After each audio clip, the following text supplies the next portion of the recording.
लेते कथुआ की जम्मू कश्मीर से जो खबर आ रही थी, जहां पर एक और बच्चे को इतनी बेरहमी से पीटा गया कि उसे हॉस्पिटलाइज करना पड़ा। अब यहां पे बताया जा रहा है कि उसकी गलती बस इतनी थी कि उसने क्लासरूम के बोर्ड पर जय श्री राम लिख डाला। अब उसी को लेकर इतना गुस्सा हो गए उसके टीचर कि वहां पर उसकी पहले पिटाई करी गई, फिर बाद में बताया गया कि उसके प्रिंसिपल के ऑफिस में ले जाया गया। वहां पर प्रिंसिपल ने भी बच्चे की पिटाई करी। अब बताया जा रहा है कि बच्चे का सिर्फ इतनी गलती थी या उसे इस गलती की सजा मिली कि उसने क्लासरूम बोर्ड पर जय श्री राम लिख डाला।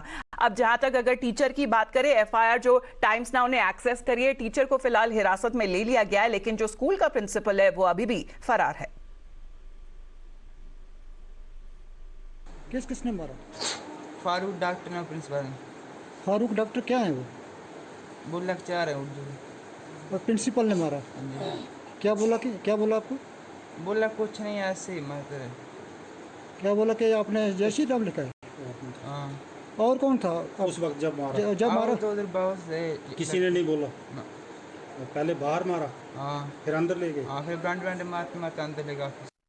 प्रदीप दत्ता हमारे साथ लाइव जुड़े हुए हैं। प्रदीप, अगर हम इस घटना के बारे में बात करें तो टीचर को तो हिरासत में ले लिया गया है, प्रिंसिपल अभी बताया जा रहा है फरार है, he is on the run, लेकिन एफआईआर क्या डिटेल सामने रखती है कि आखिरकार इस बच्चे के साथ हुआ क्या था?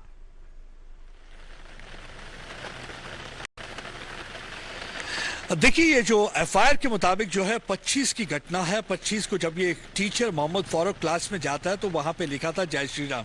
ये आपा खो बैठता है और ये बच्चे को मारपीट करता है और मामला वहां पे खत्म नहीं होता। बच्चे को घसीटता हुआ प्रिंसिपल के कमरे में ले जाता है। प्रिंसिपल के कमरे में कमरा बंद करके प्रिंसिपल और टीचर दोनों ही इस बच्चे को मारते हैं और उसके बाद इस बच्चे को जब अस्पताल लिए जाता है, ये खबर जो आग की तरफ फैल जाती है।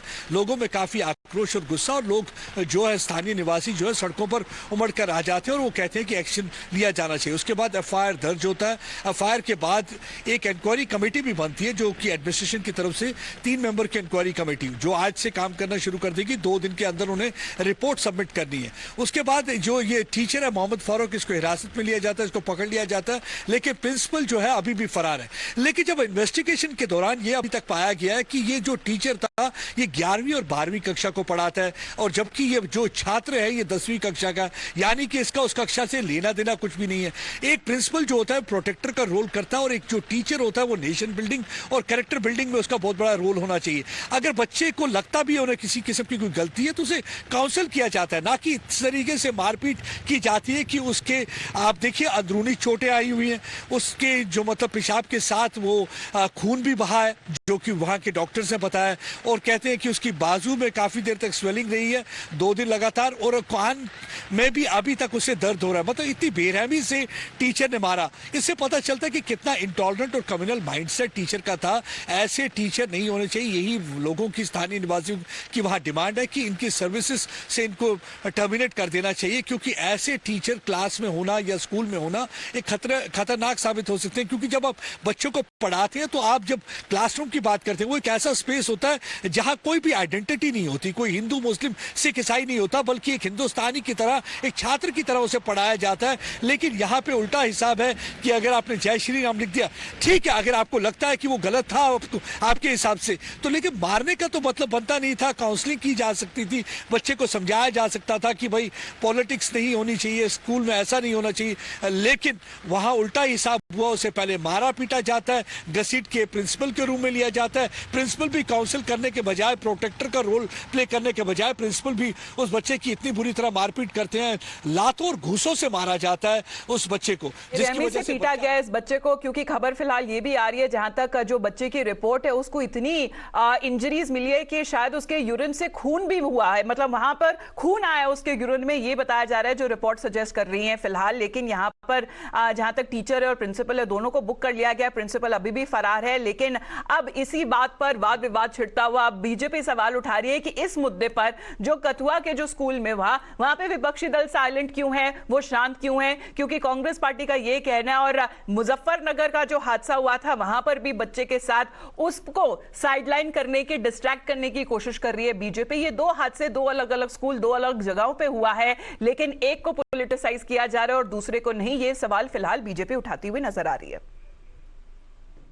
The opposition parties of this country are making their mouth shut on the Bani incident while they are making hue and cry over the incident of Muzaffarpur. This shows that the so-called opposition parties of this country, they only want to divide this nation in the name of religion, in the name of caste, in the name of creed. This shows the double standards of this so-called political parties. BJP हमेशा मुद्दों को भटकाने में माहिर रही है। जब इनसे बात करूं मणिपुर की, तो ये बात करते हैं राजस्थान और छत्तीसगढ़ की। चाहे मणिपुर हो और चाहे उत्तर प्रदेश का मुजफ्फरनगर, दोनों ही जगह भारतीय जनता पार्टी की सरकार रही है। विपक्ष की मांग है कि हर उस व्यक्ति पर जो किसी भी अपराध में लिप्त है, उस पर कार्रवाई होनी चाहिए। तो प्रदीप, एक तरह से हम देख रहे हैं कि पॉलिटिक्स छिड़ चुकी है इस पूरे मुद्दे पर, जो मुजफ्फरनगर में हुआ और जो कथुआ पे हुआ। लेकिन हमने देखा है कि सड़कों पर ही हाथ उतरे थे लोग, उन्होंने प्रोटेस्ट करी और मांग करी है कि उन्हें न्याय मिले इस हादसे को लेकर।